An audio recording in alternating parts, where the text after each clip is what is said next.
Quelques mots sur le bruit, Madame la maire, mes chers collègues.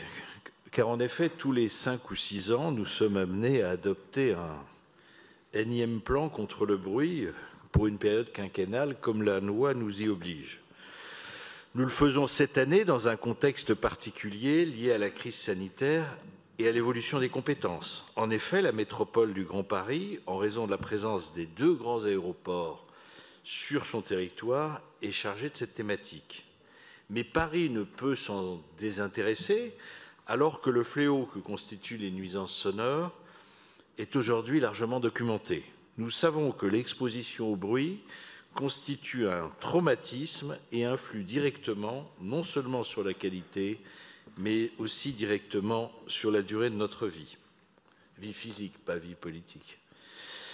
Le Covid, avec ses confinements successifs, nous a rendus encore plus sensibles. Le strict confinement du printemps 2020 ayant fait disparaître la quasi-totalité des nuisances routières et professionnelles.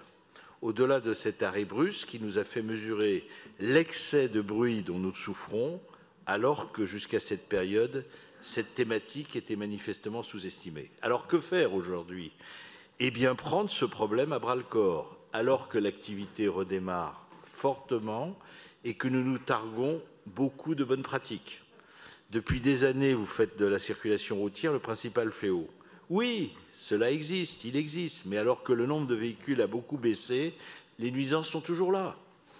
Dans la ville dense qu'est Paris, les sources du bruit sont multiples, des chantiers domestiques et professionnels jusqu'aux nouvelles sources que vous avez créées, comme les terrasses estivales qui empoisonnent la vie des riverains dans certains secteurs de la capitale, qui méritent mieux d'ailleurs, quand on regarde la charte, que la 17e action qui est prévue dans le document annexé. Mes chers collègues, vous avez dans ce domaine une obligation de résultat. Alors que beaucoup de Parisiens quittent leur ville, on le rappelait encore ce matin sur une grande radio périphérique, la lutte contre les nuisances sonores doit devenir une priorité. Lutte contre le bruit des chantiers, respect de la réglementation du travail, contrôle des 2 roues bruyants, retrait des autorisations de terrasses bruyantes, coopération renforcée avec Bruit Parif, dont les moyens doivent être accrus, sans oublier des demandes pressantes auprès de la préfecture de police et des syndicats d'ambulanciers afin que la pratique excessive des avertisseurs sonores cède la place à un usage vertueux.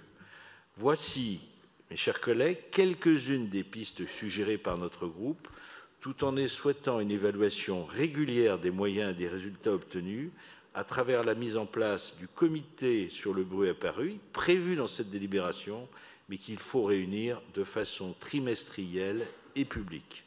Vous l'avez compris, mes chers collègues, Madame la maire, nous n'attendons pas dans ce domaine des effets de manche, mais une amélioration réelle de la situation.